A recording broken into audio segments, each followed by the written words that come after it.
동영상을 시청해 주시는 여러분, 한 주간 동안 안녕하셨는지요? 오늘은 지금 2022년 1월 29일 토요일입니다. 지금 명절을 지금 코앞에 두고 있는데요. 그래서 저도 오늘 여러분들 앞에 이 동영상을 지금 만들고 있습니다.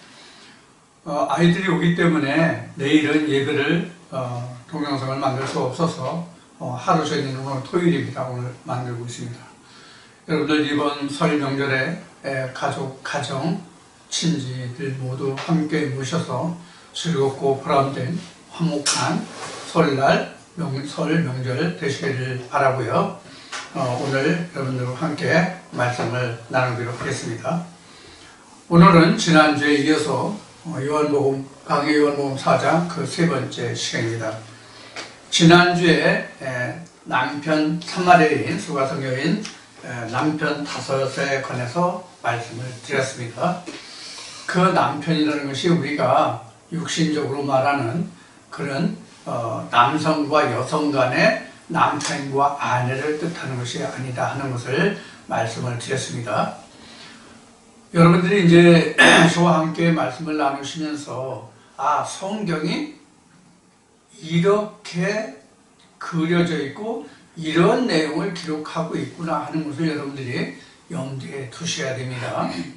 그래서 벌써 여러분들이 눈치를 채셨겠지만은 남편과 아내하면 그 근원이 가장 먼저 표면적으로 드러난 것은 창세기 2장의 남자와 여자, 아내와 남편, 남자와 여자 여기에서 이미 그려져 있고, 지난주에도 여러분들에게 말씀드린 것 같이 사도 바울이 고린도 교회에 편지할 때 예수 그리스도를 남편이라고 했고, 호세아 2장 7절에도 보면은 하나님을 이스라엘 백성들을 향해서 하나님이 말씀하시기를 내가 너에게 본 남편이 되었다 이렇게 말씀에 기록하고 있습니다. 그래서 성경에 남편이라고 하는 것은 바로 하나님과 예수 그리스도를 두고 하는 말입니다. 우리가 남편이라고 하는 것은 다 같은 남자로 돼 결혼한 여자의 상대, 그 배필을 남편이라고 그러죠.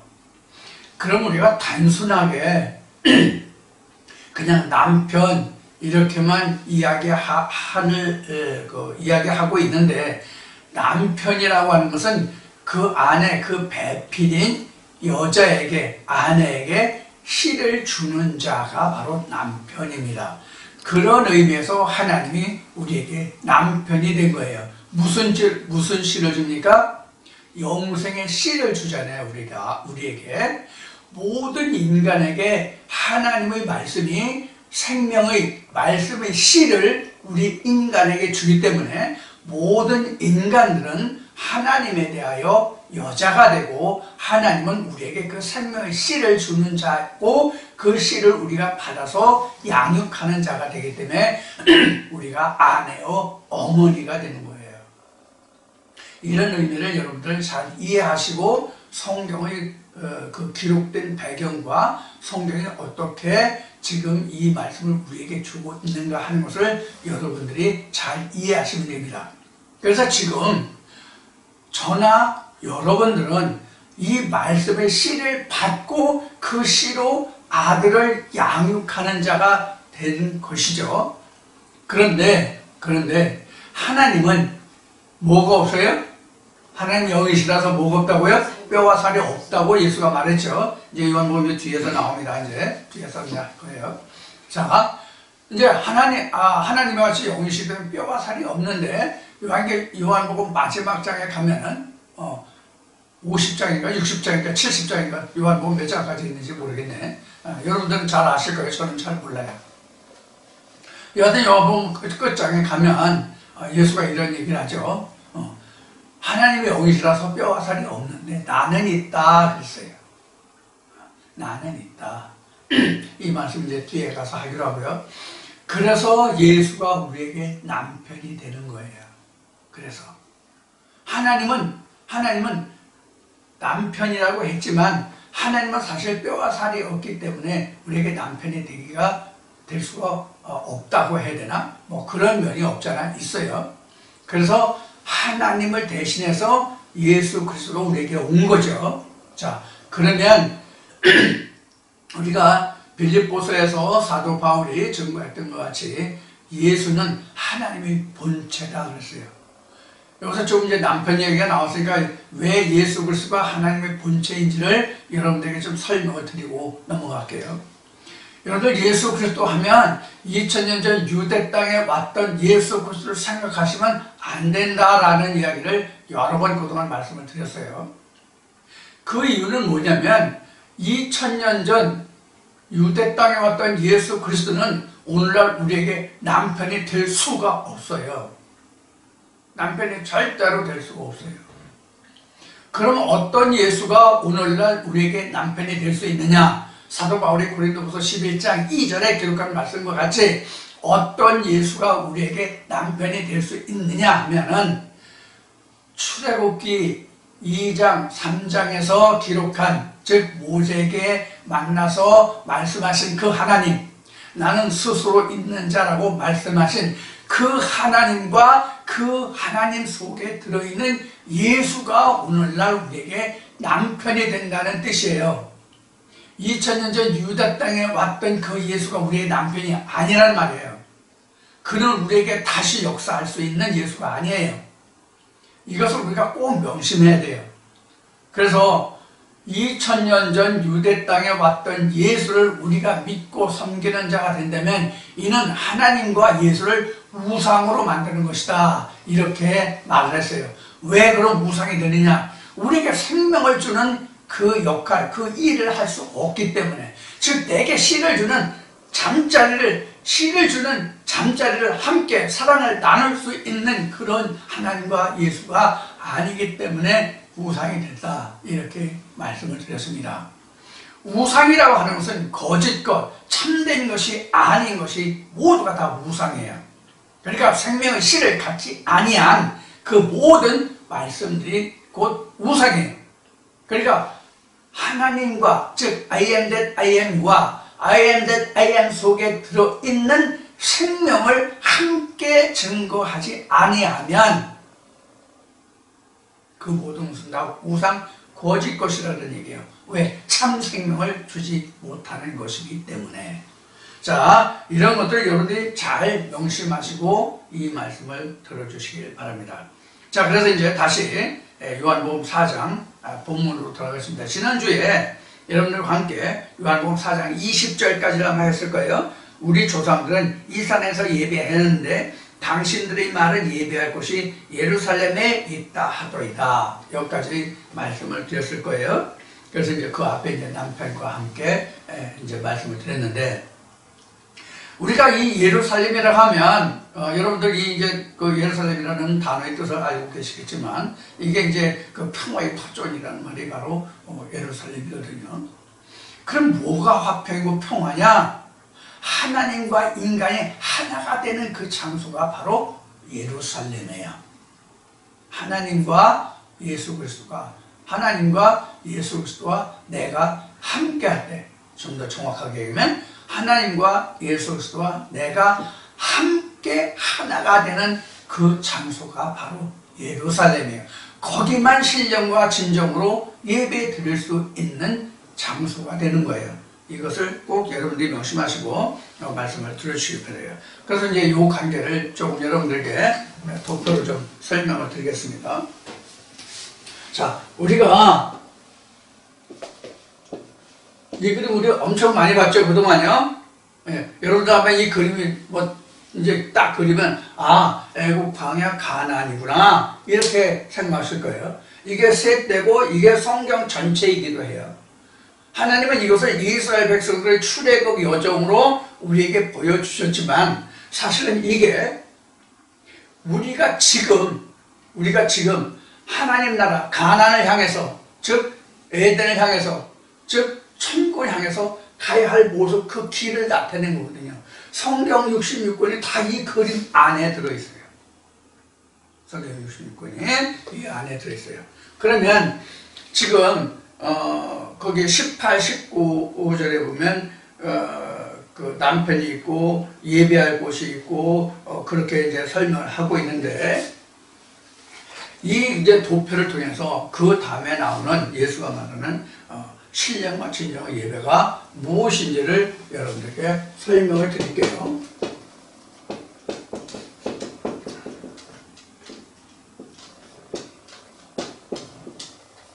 우리가 신령과 진정의 예배하면 지난주에도 말씀을 드렸지만 예배 갈 때 다른 날은 몰라도 주일날만이라도 목욕지대하고 가장 좋은 옷, 깨끗한 옷 이렇게 입고 몸과 마음을 단정히 하고 그렇게 가는 것을 우리가 신령과 진정의 예배다 이렇게 생각하실 수 있는데 절대로 그렇지 않습니다. 오늘 말씀을 통해서 좀 보겠습니다. 자, 이와 같이 사마리아 여인이 말할 때는 사마리아 사람들은 이 산에서 예배했고 유대 사람들은 예배할 곳이 예루살렘에 있다고 한다. 이제 이렇게 말을 하고 있죠. 근데 이 성경에는 그런 언급이 없지만은 여기 사마리아 여인이 말하는 이 산이라고 하는 것은 바로 북이스라엘의 이 산이잖아요. 즉 야곱의 우물이 있는 곳이 이 산이에요. 자, 그러면 사마리아 여인이 이 야곱의 원에 물을 들어왔다는 것은 바로 무엇을 이야기하면 예배하러 온 거예요.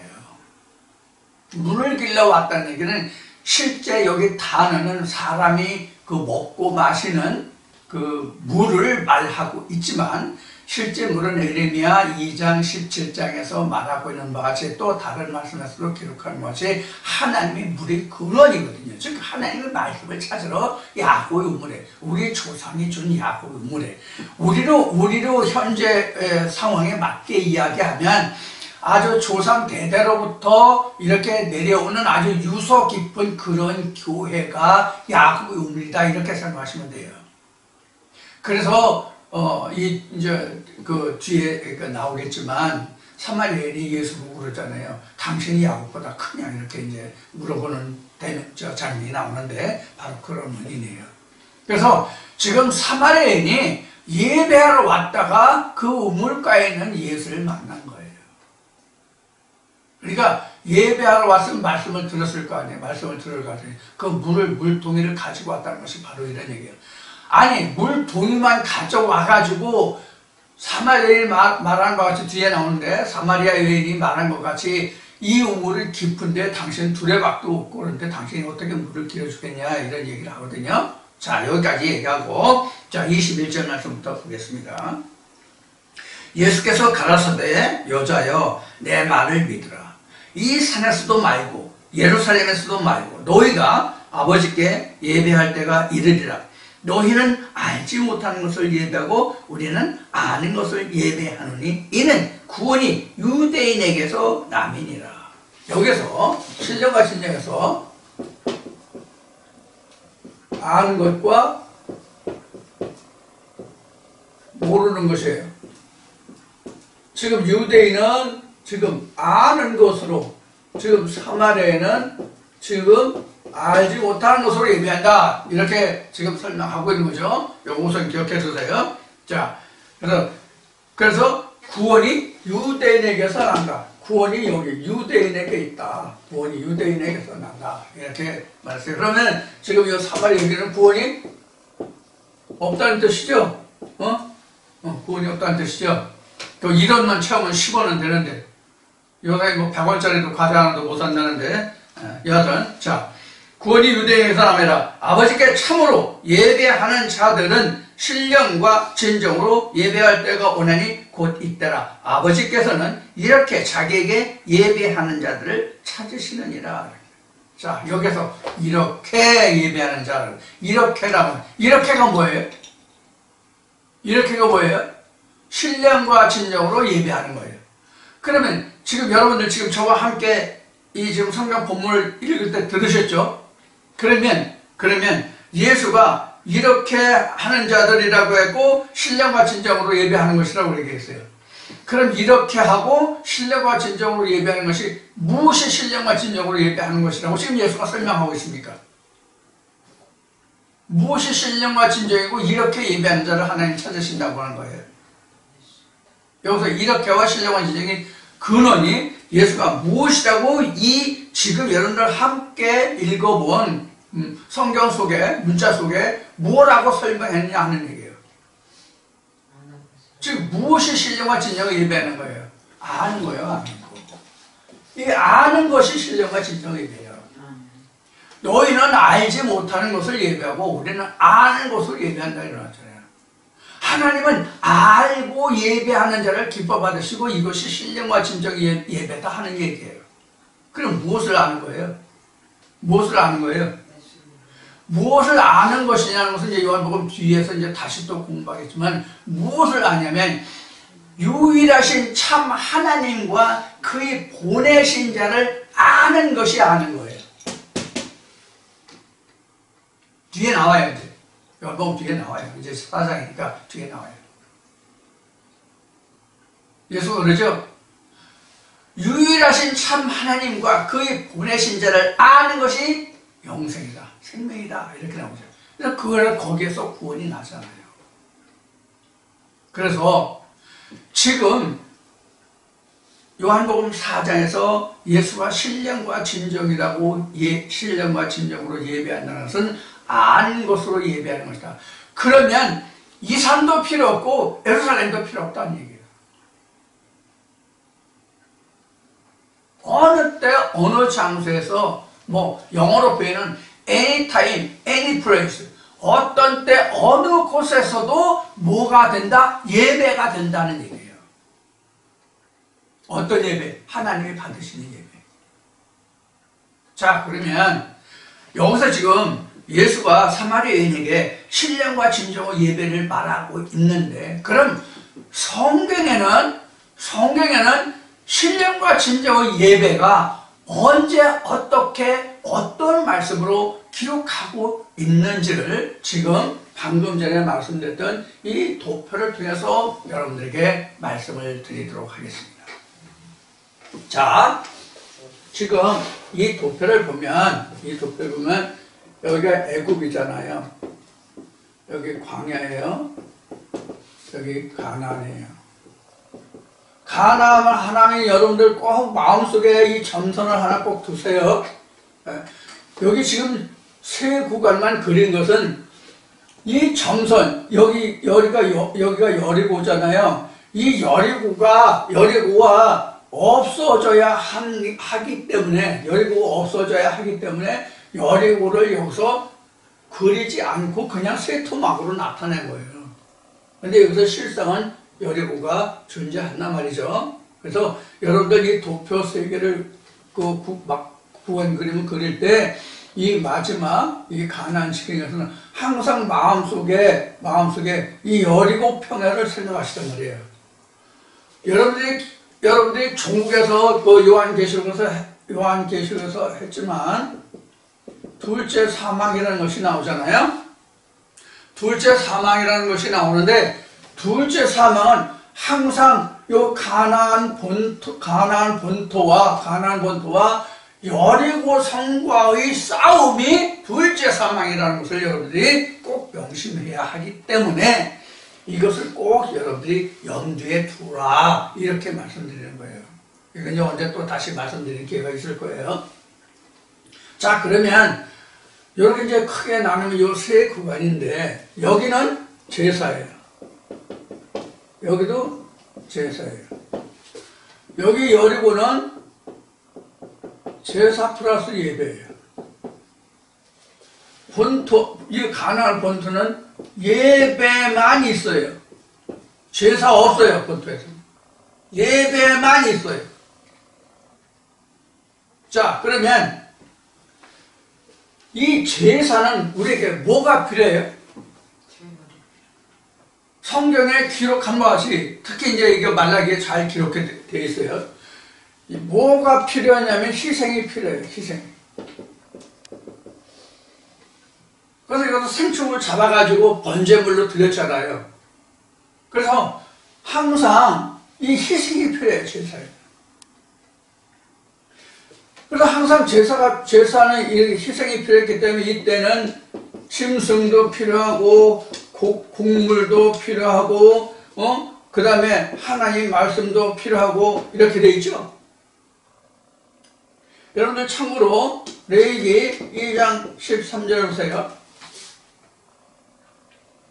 레위기 2장 13절을 보면 너희가 하나님께 그 제사할 때 하나님께 제사할 때 이 레위기 2장 13절에서 어떻게 하라고 하나님이 말씀하고 계신가 하면은 말씀하시면 그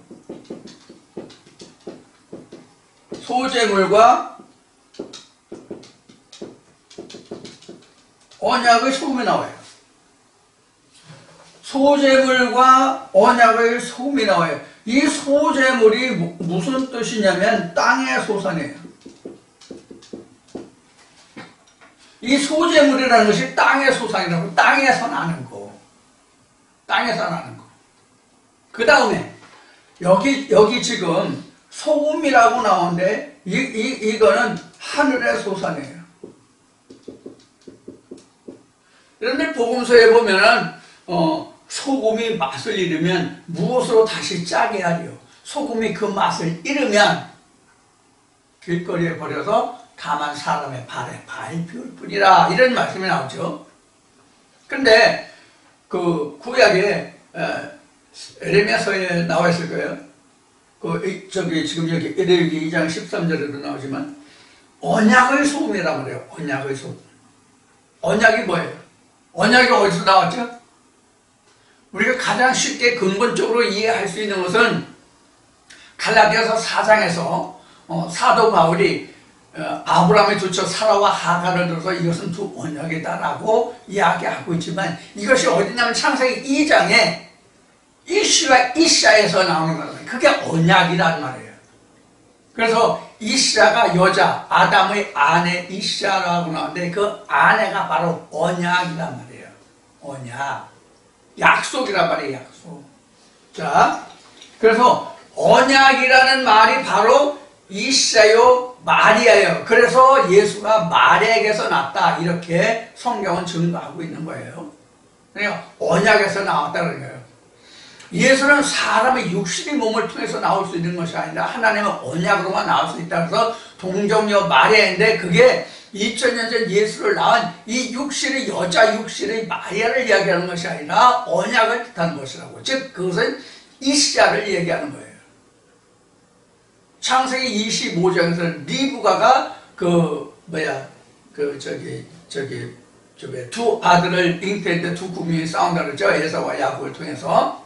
바로 그런 거예요. 그래서 마리아라고 하는 것은 리브가와 같은 것이고, 그것을 창세기로 거슬러 올라가면 창세기 17장부터 그 얘기인 것 같이 창세기로 거슬러 올라가면 아브라함 도처 그 사라와 하갈을 이해하고 있다는 얘기예요. 그것이 다시 거슬러 올라가면 창세기 2장에서 이시와 이시야가 나오는데 이시야가 바로 그 마리아란 말이에요. 자, 그래서 이 소제물은 바로 땅의 소산이고 언약의 소금은 말씀이니까 언약의 소금은 바로 하늘의 소산이에요. 그래서 하나님께 우리가 제사할 때는 두 가지가 필요했어요. 이렇게 땅의 것을 드리면서 하나님 것을 함께 드리는 이것이 바로 말라기 3장 10절에서 나오는 11조라는 얘기예요. 그럼 여기서 11조가 뭐예요? 땅의 소산 아니고 하늘의 소산, 이게 11조라고. 말라기 3장에서는 말라기 3장 앞에 7절, 8절, 9절 보면은 그 11조와 헌물이 나온다고. 이 헌물이 땅의 소산이라고, 소제물이라고. 소제물.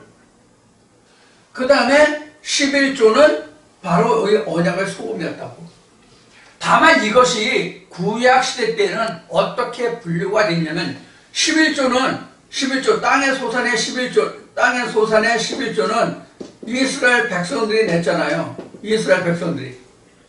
그럼 이 11조를 하나님의 창고, 하나님의 성전에 들여서 이 11조에 또 11조를 통해서 하나님의 제사장, 하나님의 그 성소에 드릴 떡을 했단 말이에요. 12지파를 상징해서 떡을 6개씩 두 상에 이렇게 해서 올렸단 말이에요. 그래서 11조에 11조, 이제 속건제물이라고 우리가 다시 또 나오는데, 지금 이렇게 해서 제사를 얘기하면 이렇게 또 하나기 때문에, 그거는 생략하고, 그게 지금 중요한 거 아니니까. 자, 이런 의미가 있어요. 그러니까, 구약시대 때에 언약을 소비되는 것은 백성들이 이스라엘 레위 지파를 뺀 나머지 지파들이 그 가나안 땅의 농경지를, 지급받았잖아요. 농경지를 분배받았기 때문에 그 땅에서 나는 11조를 레위 족속에게 바쳤단 말이에요. 같은 형제들이지만, 이거 레위기에 나와요. 레위기에 자세히 나옵니다. 같은 한 아버지 아들들이지만 레위 지파는 하나님을 섬기는 족속으로, 지파로 하나님이 삼으시고, 나머지 그 형제들이 레위 지파를 섬기도록 했단 말이에요. 그래서 나머지 11지파에서 드리는 땅에서 나는 11조를 받아서 레위 족속들은 생활하고 거기서 11조를 하나님을 섬기는 예물을 썼단 말이에요. 그게 이제 여기서는 언약의 소금으로 대표되는 거예요. 자, 그래서 말라기에 보면은 11조가 헌물이라고.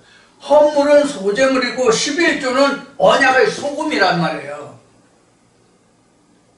이 11조 언약을 소금은 하나님 앞에 떼면 우리는 죽어요. 생명이 없는 거예요. 우리는 하나님 앞에 생명을 두지를 못해요.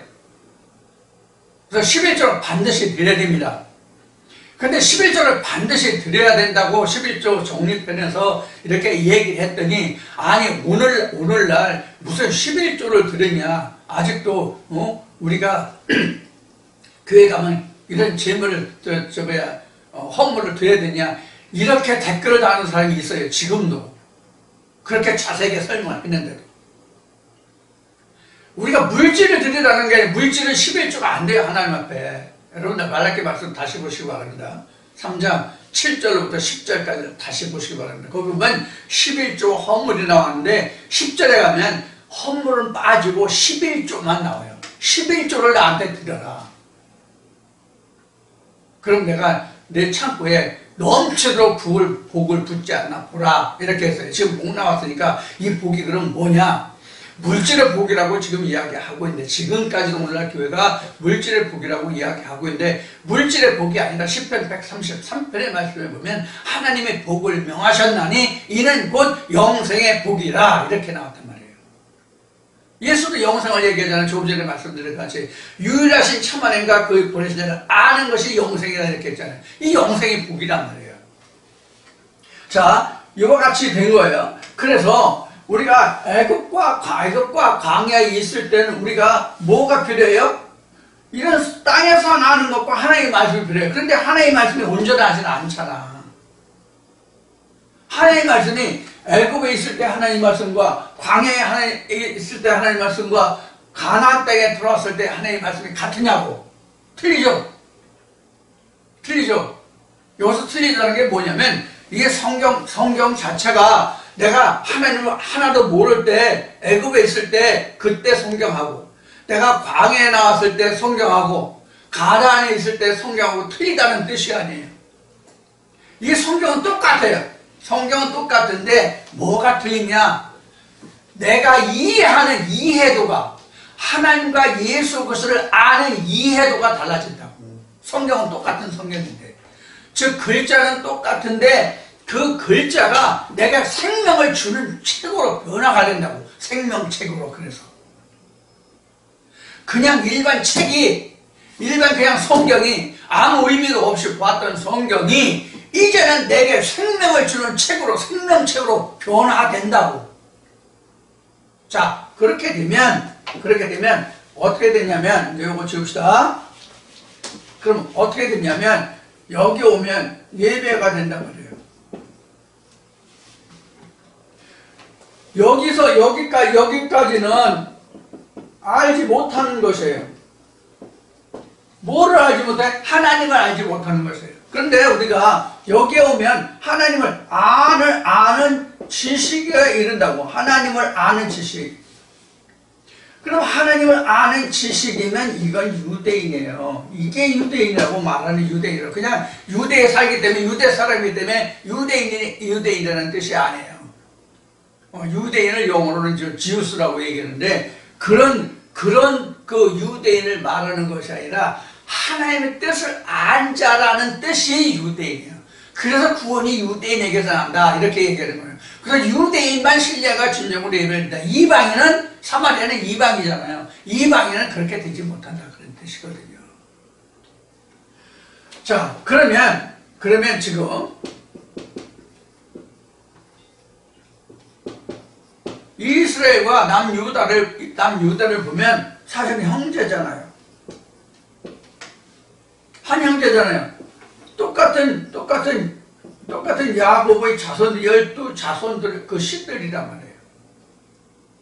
그러면 오늘날은 그럼 이스라엘과 유다를 어떻게 보면 될 것이냐? 요거는 일반 교회예요. 일반 교회가 이스라엘이라고, 북이스라엘이라고. 그들 세력이 엄청 크잖아. 지금 유다는 베냐민 지파와 유다 지파 두 지파뿐이잖아요. 10대 2야. 단순 비교하면 그때 당시에 각 지파의 인구 비율로 봐도 엄청난 차이가 있어요. 그래서 구원이 여기 있고 구원이 여기 없다는 얘기거든. 예수 한 말로 보면 실제로 하나님의 홀이 여기 있었잖아요. 유다에 있었잖아요. 다윗과 언약 때문에. 자, 이런 관계를 여러분들 좀 염두에 두시고 들으시기 바랍니다. 그래서 오늘날 이스라엘과 유다 하면 바로 이런 자들이에요. 그리고 오늘날 유다라 하면 그래도 하나님의 생명의 음성, 즉 진리가 무엇인지를 찾고 구하는 자들이 우리가 유대라고 속할 수 있어요. 그들 중에서 하나님을 찾고 구원을 얻는 자가, 구원을 받을 자가 있다는, 이렇게 생각하시면 돼요. 오늘날은. 당시에는 이렇게 구원됐지만 지금 오늘날은 바로 그렇단 말이에요. 그래서 이스라엘은 표면적인 믿음의 사람들이고 유다는 이면적 믿음의 사람들이다, 이렇게 생각하시면 돼요. 자, 표면적과 이면적이에요. 표면적인 이스라엘은 엄청 많잖아요. 엄청 많죠, 표면적인 이스라엘은. 그러나 이면적 이스라엘은 엄청 적단 말이에요. 자, 이런 것을 여러분들이 참고하시고, 그래서 자, 아는 것으로 예배하는 것이 바로, 그래서 이제 우리가 어디에 이르러야 하냐면 가나안 본토에 이르러서 요단이 아니라 여리고 성을 함락시킨 자가 바로 여기가 신령과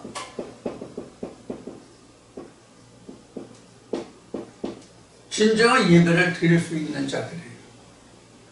자, 이곳이 어디예요? 가나안이잖아요.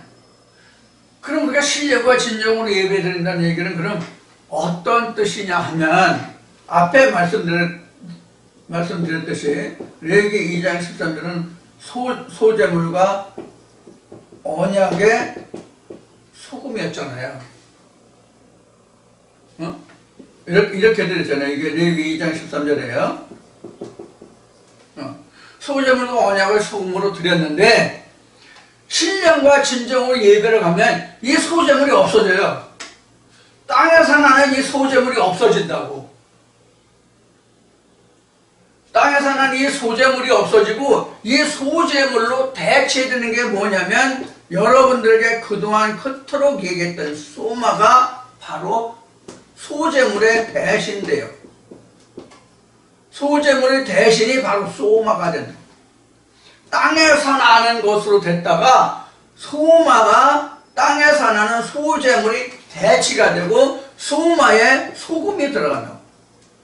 이것이 지금 예수가 말하는 신령과 진정의 예배고, 사도 바울이 말하는 너희 몸을 하나님께 산 제물로 드려라, 이것이 영적 예배니라라고 말한 이 부분이에요. 그래서 거기에 내 몸을 하나님께 드리는 몸이 바로 소마예요. 그럼 이 소마는 뭐냐?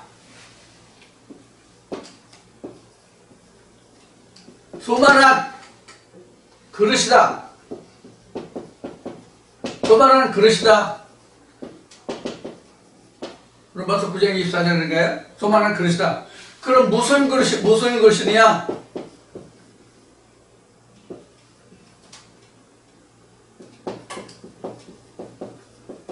주님은 하나님의 영을 담을 수 있는 그릇이 소마다. 그러면 내 몸을 하나님께 드리면, 소마를 내가 하나님께 드리면 그 소마 안에 뭐가 있어요? 주님화가 들어있잖아요. 요걸 이렇게 하는 게 신령과 진정의 예배다 그런 얘기예요. 그러면 신령과 진정의 예배를 드리는 것은 바로 우리가 이스라엘 백성들의 출애굽 여정을 보면 가나안 땅에 들어와서 요단강을 넘어서 여리고 땅에 들어와서 여리고평에서 첫 번째 유월절을 치르고 소재물이 끊기고, 즉 땅에서 나는 만나가 끊겼잖아요. 그게 땅에서 나는 소재물이 끊겼다는 뜻이에요. 소재물이 끊겼다는 얘기라고. 여기 여리고 도착해서 첫 번째 유월절을 보냈을 때 땅에서 나는 만나와 볶은 곡식을 먹었는데 이 볶은 곡식을 먹음으로 인해서 만나가 끊겼더라 이렇게 나와요. 성경에. 이 만나가 끊긴 게 바로 이 소재물이 끊겼다는 얘기예요. 땅에서 나는 만나가 없으니까 하나님께 드릴 게 땅에서 나는 걸로 드릴 수가 없잖아요. 그럼 그 땅에서 나는 것을 드려야 되잖아요. 그 땅에서 나는 것. 지금 우리에게서 지금 그 땅에서 나는 것은 내 마음에 하나님의 말씀이 씨가 되어서, 누가복음 8장 11절 하나님의 말씀이 씨다. 하나님의 말씀이 씨다. 하나님의 말씀은 씨다. 하나님의 말씀이 씨가 돼서 내 마음의 땅에 심어서, 소마라는 땅에 심어서, 그 땅에서 심어서 나는 그 곡식으로, 거기서 나는 양식으로 하나님께 드리는 그런 제사가 바로 신령과 진정의 예배에 이러한 것이다 그런 얘기예요. 무슨 뜻인지 이해가 되십니까? 그동안은 내가 목사로부터 내가 스스로 아니면 다른 사람들로부터 들은 말씀으로 내가 하나님께 드릴 예물과 함께 나갔잖아요. 근데 이제 신령과 진정의 예배는 그게 아니라 내 마음속에서 스스로 하나님의 말씀이 생성이 된단 말이에요. 심고 갖고 거둔단 말이에요.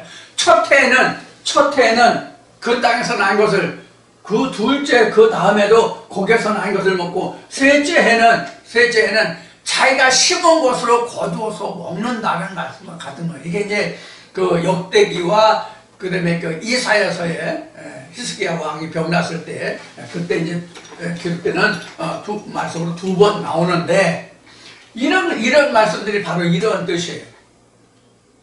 무슨 뜻? 신령과 진정의 예배의 뜻이란 말이에요. 그러니까 우리가 하나님 앞에 신령과 진정으로 예배를 드릴 수 있다는 것은 내가 하나님의 말씀을 스스로 상고해서 하나님의 성소에 올릴, 즉 지성소에 드릴 영생의 생명을 떠올 내가 스스로 내가 떡을 만들 수 있을 때에 비로소 내가 신령과 진정의 예배가 되는 거예요. 이게 아는 것이에요. 그러니까 죄송한 말씀이지만 여러분들, 저에게 이 말씀을 들으시는 여러분들은 신령과 진정의 예배가 아직 안 돼요. 신령과 진정의 예배가 아직 안 된다고. 신령과 진정의 예배가 안 된다는 뜻은 무엇이냐면, 쉽게 얘기하면 이런 뜻이에요. 여러분들이 신령과 진정의 예배를 들을 수 있다는 것은 어떤 뜻이 드느냐면, 여러분들이 어느 성경을 펴고 보든지 간에 그 성경의 말씀을 여러분들 스스로 양식을 찾을 수 있는 말씀으로 변화시킬 수 있으면 그때는 여러분들 스스로가 신령과 진정으로 예배 드리는 자가 되는 거예요. 그러니까 성경을 다 66권을 풀을 수 있으면 내가 하나님 앞에 자기 스스로 신령과 진정으로 예배 드릴 수 있는 자가 된다는 얘기예요. 무슨 뜻인지 아셨어요? 여러분들 들으시기에 나도 성경 아는데, 나도 성경 당신만큼은 몰라도, 아니면 당신보다는 내가 이런 부분은 더 잘할 수 있어 라고 말씀하시는 분이 계실지도 모르겠습니다만, 또 그런 분이 계시겠죠, 실제로. 그렇지만 말씀이 전부 성경 66권이 엮어지지 않는다면 아직은 신령과 진정의 예배가 아니다, 이렇게 생각하시면 됩니다. 그래서 우리가 교회 상을 볼 것 같으면 이런 지금 여기에서 얘기는 레위기 2장 13절에서 말하는 바와 같이 예물과 자기 몸을 가지고 가는데 자기 몸이 바로 예물로 표현되는 거예요. 거기에 마음을 담아서. 그게 오늘날 신학이 말하는, 교회가 말하는 그게 신령과 진정의 예배예요. 다만 이제 그 예물을 갖고 갈 때 어떤 몸과 마음과 뜻으로 자세로 나가느냐 하는 것은 사람마다 차이가 있겠죠. 그러나 그것은 신령과 진정의 예배가 아니라 그건 제사다. 제사는 희생이 필요하다. 그래서 옛날에는 짐승을 드렸으면 지금은 물질을 드리는 것뿐이에요. 그게 제사 히브리서에서 얘기하는 제사의 변천이 아니에요. 그게 제사의 변천이 아니라 우리가 보는 성경 속에서 구약 시대라 할지라도 언약의 소금을 가지고 가면 그게 신령과 진정의 예배예요. 지금 신약 시대라 할지라도 성령의 시대라 할지라도 지금도 언약의 소금이 없이 물질만 가지고 가고 자기 마음으로 그냥 드린다라고 생각하면 그거는 예배가 아니에요. 하나님 받으시는 게 아니에요. 목사가 다 받는 거예요. 교회 운영하는 데 쓰고 지 처자식들 먹고 교회 운영하는 데 쓰고 마는 거예요. 아무것도 없어요.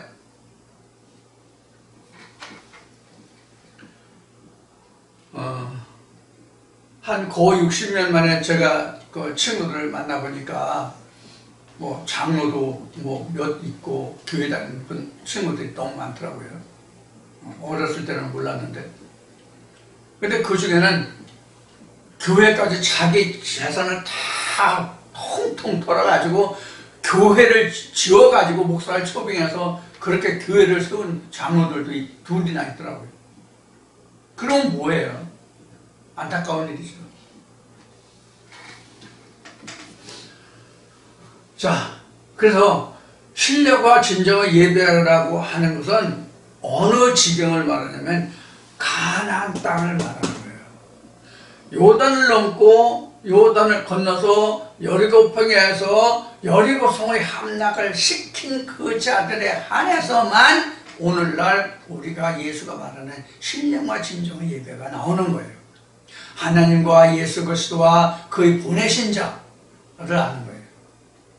오늘날은 예수가 유일하신 참 하나님과 그의 보내신 자를 믿는 것이 영생이다라고 말했지만은 오늘날은 이렇게 해요. 오늘날은 하나가 더 들어가야 돼, 사실은.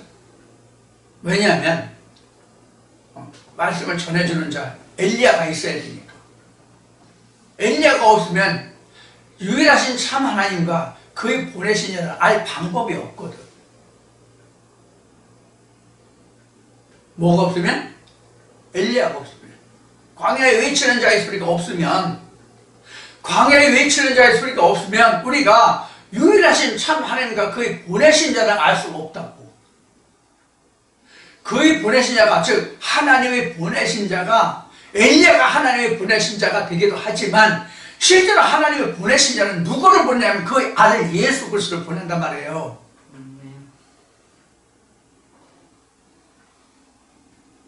엘리야를 보내는 게 아니에요. 엘리야 그 자체를 보내는 게 아니에요. 그래서 엘리야가 당신이 오리라 한 그 사람이냐? 엘리야 네가 누구냐? 선지자냐? 아니다. 그럼 메시아냐? 아니다. 나는 아무것도 아니다. 그럼 뭐냐? 나 그냥 광야 외치는 자의 소리야. 이게 무슨 말인지를 잘 알아들어야 돼요. 그래서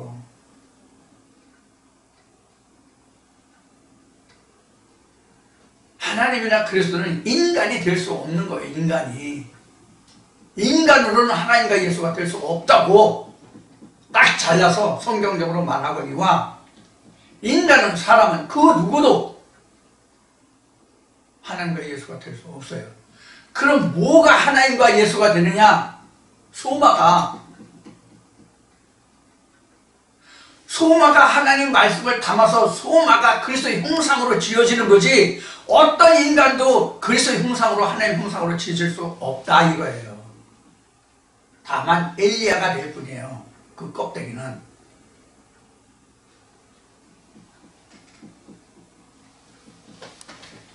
자, 그래서 지금까지 말씀드린 바와 같이 이와 같이 신령과 진정의 신령과 진정의 예배는 지금 가장 먼저 증거된 말씀이 레위기 2장 13절이에요. 그래서 여기서 소제물이 나오는데 그 소제물이 지금은 소마가 됐고 이 소마에 뭘 담았다? 표녀마를 담았다. 그럼 이 소마는 뭐냐? 그릇이다. 로마서 9장에 있는 말씀하신 그릇이다. 그 그릇에 우리는 표녀마, 하나님의 신, 하나님의 영을 담았다. 그래서 그 영을 담는 그릇이 곧 우리다. 이렇게 기록이. 그래서 질그릇 속에 보화를 담았으니 이렇게 나온 거예요. 그게 바로 뭐예요? 보화가 표녀마예요. 그래서 마태복음 13장 10절의 비유를 통해서 예수가 그 제자들에게 가르쳐주는 것 같이 그 보화가 뭐냐면 천국의 생명을 주는 말씀이 보화인 거예요. 그러니까 천국이 보화죠. 하나님 나라가 보화죠.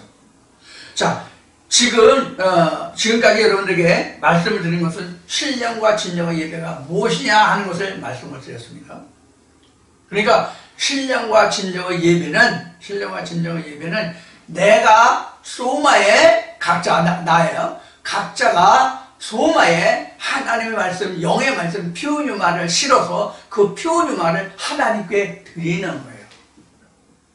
그럼 하나님이 소마에 담은 표뉴마를 이렇게 하나님께 나가잖아요. 즉 소마 속에 표뉴마, 보화를 담아서 하나님께 나가잖아요. 이게 신령과 진정으로 예를 드리는 것이라고 했고, 사도 바울은 내 몸을 하나님께 산 제물로 드려라. 이것이 영적 예배라고 사도 바울은 증거했지만, 그럼 하나님이 이렇게 소마에 담아서 드리는 표뉴마가 있어요. 그럼 소마와 표뉴마가 함께 하나님께 나가잖아요. 그럼 하나님 여기 이 중에서 받으시는 게 뭐예요? 하나님께 이 중에서 받으시는 게 뭐냐고? 소마와 표뉴마를 가지고 가면 하나님께서 받으시는 게 뭐냐고? 표뉴마만 받으신다고. 하나님의 표뉴마만 받으신다고. 소마를 받으시는 게 아니에요.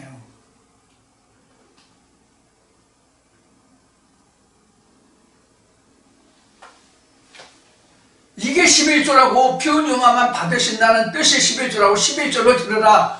그러면 다시 내게 천국의 양식을 소마에 넘치게 부어주겠다, 이런 뜻이라고 말라기 3장이. 그런데도 이걸 그렇게 자세히 설명했는데도 이걸 못 알아듣고 오늘날도 왜 물질을 강요하냐고 이야기한다고. 제가 그렇게 말씀을 증거하지 않았는데도 불구하고. 그러니까 예수가 말하는데 너희들이 정말로 내 말을 들을 줄 알지 못하느냐, 나의 답답함이 어떠하겠느냐, 이런 심정이죠. 자, 그러면 이제 여러분들 신령과 진정의 예배가 이 정도 말씀을 드렸으면 무엇이 신령과 진정의 예배인지 충분히 이해하실 수 있겠죠. 그래서 여러분들은 이렇게 신령과 진정으로 예배 드릴 수 있는 자가 되기 위해서 하나님의 말씀을 자꾸 들으시는 거예요. 내가 신령과 진정으로 하나님께 예배 드려야 내가 하나님께 드려지고, 성경에 기록된 것이 그 담은 보화가 중요하니까 그 그릇도 중요한 거예요. 그릇이 중요하기 때문에 그 보화가 중요한 것이 아니라 보화가 담겼기 때문에 그 그릇도 중요한 거예요. 왜? 그릇이 없으면 보화를 못 담으니까. 그것이 우리가 일반적으로 말하는 지금까지 그토록 귀가 따갑게 들어왔던 구원이라는 말이에요. 그게 보화가 있기 때문에 소망을 하나님이 지켜주시는 거예요. 그거를. 그래서 큰 집에는, 부잣집에는 그릇이 종류가 많으니 금그릇, 은그릇, 남그릇도 있고 각종 그릇이 많다. 그런데 그 그릇이 다 똑같은 그릇이 아니다. 이렇게 기록하고 있는 거예요. 고린도 교회에 편지한 바울의 서신에서. 그 그릇이 바로 우리란 말이에요. 어떤 보화를 담았느냐에 따라서 하나님의 그 그릇을 귀히 여기시느냐, 아니면 천한 그릇을 여기시냐의 차이가 있어요. 처음부터 모든 인간이 하나님 앞에 금그릇으로 은그릇으로 따로 정해진 사람이 없어요. 귀한 그릇, 천한 그릇이 하나님 앞에 따로 있지 않다고.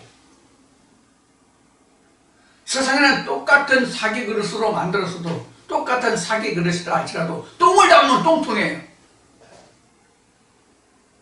지금 화장실이 다 집안에 있기 때문에 그 저녁에 잘 때 요강을 방에 들이지 않고 자지만, 우리 어렸을 때는 집집마다 오강이 2개, 3개였어. 방마다 오강 하나 놨거든. 그리고 오강 옆에 자릿기라는 건 여러분들 들어보시는데, 자릿기도 놓거든. 물. 저녁에 자다 목마를 때 물 마시면 자릿기도 놓고, 그 자릿기라고 하거든요. 오늘날은 그게 없잖아요. 자, 이와 같이 우리가 그 하나님 말씀이 우리에게 이렇게 시대에 따라서 이렇게 많이 변화되어 있어요. 근데 지금 시대에 따라서 변화됐다고 말씀을 드리지만, 사실은 하나님 말씀은 시대를 초월하는 하나님이시잖아요. 똑같다. 근데 우리 인간이 구약 시대다, 신약 시대다, 성령 시대다 이렇게 나눠 놨을 뿐이에요. 모세 때에도, 모세 이전에 아브라함 때에도, 그 이전에 에녹 때에도, 노아 때에도, 지금 예수 이후에 지금 성령 시대는 오늘에도 똑같은 하나님의 역사가 있었을 뿐이라고요. 그 외에 다른 어떤 성령의 역사도 없어요. 세상으로는 조금 전에 이야기한 같이 요강도 필요하고 뭐 자릿기도 뭐 하고 뭐 이렇게 얘기했지만, 시대는 변해서 인간의 삶은 이렇게 변화했을지라도 하나님의 역사는 전혀 변화된 게 없다고, 똑같다고요. 우리가 구약시대, 신약시대, 성령시대를 나누는데 똑같다니까요. 이게 무슨 말인지 이해를 하시는지 모르겠는데, 자, 이렇게 해서 지금 어디까지 살펴봤냐면 23절까지 살펴봤다고 해야 되나? 23절까지 살펴봤다고 해야 되겠네. 지금 23절까지. 그래서 이제 신령과 진정과 예배, 아는 것을 예배. 그래서 우리가 아는 거 알아야 돼요. 뭘 알아야 되냐? 유일하신 참 하나님과 그의 보내신 자 예수 그리스도가 누구냐? 그럼 유일하신 참 하나님과 그의 보내신 자 예수 그리스도를 아는 것은 우리가 어떻게 알 수 있느냐? 광야에 외치는 자의 소리, 엘리야가 우리에게는 반드시 필요하다. 그러면 성경은 이렇게 얘기하죠. 예수 그리스도와 하나님께 가장 먼저 중매하는 자는 누구냐면 엘리야예요. 세례 요한이라고. 세례 요한이 하나님과 예수를 알게 해줘요. 그 다음에는 예수가 우리에게 와서, 그런 엘리야의 광야에 외치는 자의 소리를 통해서 예수가 와서 예수가 우리를 하나님께로 인도하는 중보자가 된다고. 그래서 예수가 이런 말 하죠. 지난주에 여러분들과 나눈 말씀이에요. 너희들이 나를 사람들 앞에서 시인하면 나는 아버지 앞에서 너를 시인할게, 이 이야기란 말이에요. 지금 말한 이 부분도 신령과 진정의 예배예요. 나를 예수가 하나님께 알게 하는 것, 예수가 하나님께 나를 알게 한다고. 그럼 하나님이 나도 받으시는 것, 누구를 통해서? 예수를 통해서. 이게 바로 신령과 진정의 예배예요. 그래서 이제 뒤에 가서 요한복음 14장 이후에 이제 우리가 공부하겠지만, 그래서 하나님은 내 안에, 나는 하나님 안에, 너희가 내 안에, 내가 너희 안에. 그럼 모두가 함께 하는 거야. 하나 안에 들어있는 거잖아. 하나님 하나 안에. 이렇게 됐을 때에 우리는 이것을 신령과 진정의 예배다. 때와 장소가 필요 없다. Anytime, any place, worship이 된다. 예배가 된다. 이런 뜻이거든. 자, 이제 이 시간 신령과 진정의 예배를 여러분들과 말씀을 드렸고, 23절까지 말씀을 드렸으니까 잠시 쉬었다가 24절 말씀부터 다시 보기로 하겠습니다. 잠시 후에 만나요.